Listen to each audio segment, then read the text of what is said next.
Le franc CFA, une monnaie contrôlée par la France et une malédiction pour 14 pays africains. Aujourd'hui, on va comprendre comment une monnaie peut sembler inoffensive et pourtant limiter l'économie d'un continent entier. Pour comprendre ce que cache le franc CFA, il faut remonter à son origine et comprendre le contexte historique qui explique pourquoi cette monnaie existe encore aujourd'hui. Le franc CFA a été créé en 1949, à l'époque coloniale, pour contrôler l'économie des colonies françaises. Chaque billet était garanti par la France, assurant la stabilité et la confiance. Mais à quel prix? Après les indépendances, on aurait pu s'attendre à une totale souveraineté. Mais non.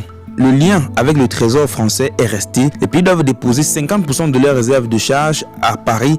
En clair, une partie de l'argent national est sous le contrôle étranger. Cela a certes permis une stabilité monétaire, mais a aussi créé une grosse dépendance durable. Ce n'est pas qu'une question de finance, c'est une question de souveraineté économique. Mais comment fonctionne réellement le franc CFA aujourd'hui? Et pourquoi cette malédiction continue-t-elle? Le franc CFA est utilisé dans 14 pays regroupés en deux zones, l'UEMOA et la CEMAC. Il est arrimé à l'euro, sa valeur dépend donc des décisions de la Banque centrale européenne. Résultat, les pays africains ne peuvent pas ajuster leur monnaie pour stimuler l'économie locale, ni imprimer de l'argent pour répondre à des urgences économiques. Imaginez un seul instant, vos prix importés grimpent, les salaires stagnent et les États n'ont pas la main. Le franc CFA devient une chaîne invisible qui limite l'action économique locale.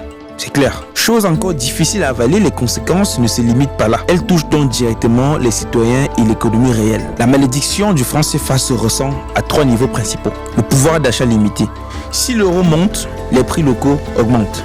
Clair et net. Deuxièmement, c'est la dépendance économique. Pour commercer à l'international, il faut convertir en euros ou en dollars, ou alors à une monnaie internationale. Troisièmement, nous avons l'inégalité. Certains restent exclus du système financier officiel, faute d'accès aux banques ou au numérique. En résumé, le franc CFA garantit une stabilité, c'est vrai, mais freine l'initiative locale et la croissance économique.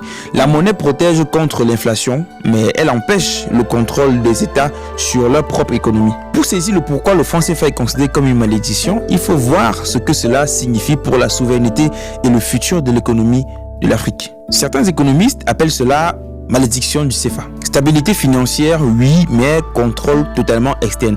D'autres soulignent que cette monnaie a permis de limiter l'inflation et de rassurer certains investisseurs internationaux. Mais une chose est sûre, comprendre comment le franc CFA fonctionne donne un pouvoir énorme. Savoir qui contrôle votre argent, comment il circule et quelles sont les contraintes des États change totalement votre vision de l'économie africaine. Alors, maintenant que vous comprenez le système du franc CFA, que peut faire l'Afrique pour sortir définitivement de cette dépendance? Si j'ai un mot à dire, c'est que le franc CFA n'est pas une monnaie. C'est un symbole de dépendance économique, un outil de contrôle historique et une malédiction pour ceux qui rêvent d'indépendance financière. Si cette vidéo vous a ouvert les yeux sur l'argent, sur votre argent, je veux dire, partagez-la, dites-moi ce que vous en pensez en commentaire et abonnez-vous pour comprendre les secrets de l'économie africaine. Comme jamais. Merci, c'était Aston.